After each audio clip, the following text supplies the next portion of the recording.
आप देख रहे हैं लाइव बिहारा। मैं हूं आपके साथ असलम अब्बास। सिवान के पूर्व सांसद मोहम्मद शहाबुद्दीन साहिब सिवान या सुल्तान ऑफ सिवान के नाम से चर्चित, अपने राजनीतिक रसूख और अपने राजनीतिक वर्चस्व को लेकर बिहार की राजनीति में चर्चाओं में हमेशा रहने वाले मोहम्मद शहाबुद्दीन की आज चौथी पुण्यतिथि है।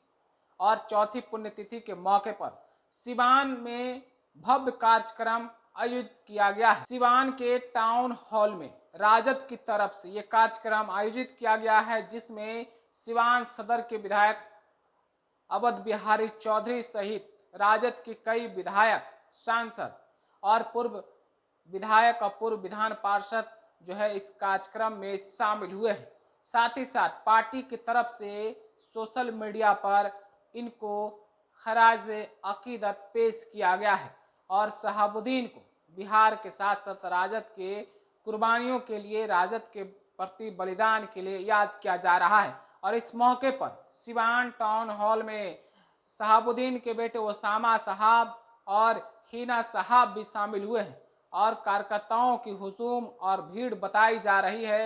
यह कहने के लिए काफ़ी है कि शहाबुद्दीन भले इस दुनिया में अब नहीं रहे, लेकिन उनके चाहने वाले, उनके समर्थकों की संख्या आज भी वहीं के वहीं रुकी हुई है जहां शहाबुद्दीन के ज़माने में थी।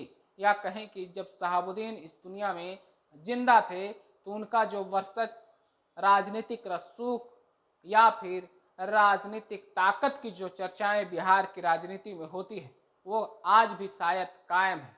हालांकि उनके परिवार से मौजूदा वक्त में कोई भी सदस्य किसी भी सदन का सदस्य नहीं है, लेकिन राजनीतिक ताकत, मानस के बीच में चर्चा या फिर साहिब सिवान की जो बात होती है, सुल्तान ऑफ सिवान की जो बात होती है, उसका ये नज़ारा है। आप तस्वीर देख पा रहे होंगे जिस तरीके से कार्यक्रम में लोगों की भीड़ आई है। लोग उन्हें यानी कि शहाबुद्दीन को खराज अकीदत पेश कर रहे हैं, उन्हें श्रद्धांजलि दे रहे हैं और सिवान की तरक्की, सिवान के विकास के साथ साथ बिहार की राजनीति में उनकी क्या कुछ कुर्बानियां रही है उसे याद कर रहे हैं।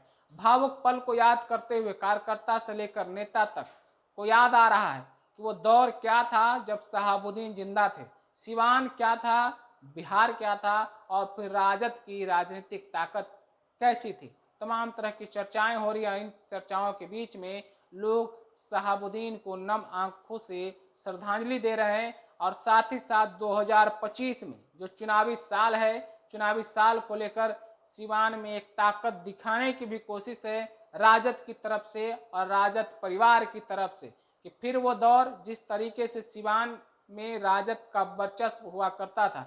हालांकि वक्त वक्त पर कई विधायक और नेता खुलेआम शहाबुद्दीन के पक्ष में बोलते हुए नजर आते हैं। कोई कुछ हो जाए, साहब का ताकत और सत्ता का इधर से उधर कभी हो ही नहीं सकता है। कई नेता हैं, कई लोग हैं जो खुलेआम कई मंच पर आकर समय समय पर बोलते रहते हैं और फिर चुनावी साल हो तो उनके समर्थकों का बोलना और कहना आप खुद समझ सकते हैं। टाउन हॉल की तस्वीरें मैंने आपको दिखाई है, जिस तरीके से लोग शहाबुद्दीन को याद कर रहे हैं और साल 2025 चुनावी साल भी है। आप राजनीति के साथ साथ शहाबुद्दीन को भी भुनाने की भरसक कोशिश की जा रही है राजद परिवार के तरफ से, शहाबुद्दीन के समर्थकों की तरफ से। फिलहाल आप अपनी राय क्या रखते हैं शहाबुद्दीन के बारे में, सिवान के बारे में, साहिबे के सिवान के बारे में, सुल्तान ऑफ सिवान जो उनके समर्थकों का कहना है, उनके चाहने वालों का कहना है। सोशल मीडिया पर सुबह से ही कमेंट्स और पोस्ट का दौर लगातार जारी है। आप हमें अपनी प्रतिक्रिया ज़रूर पहुंचाइएगा। आपका तब तक के लिए बहुत बहुत शुक्रिया।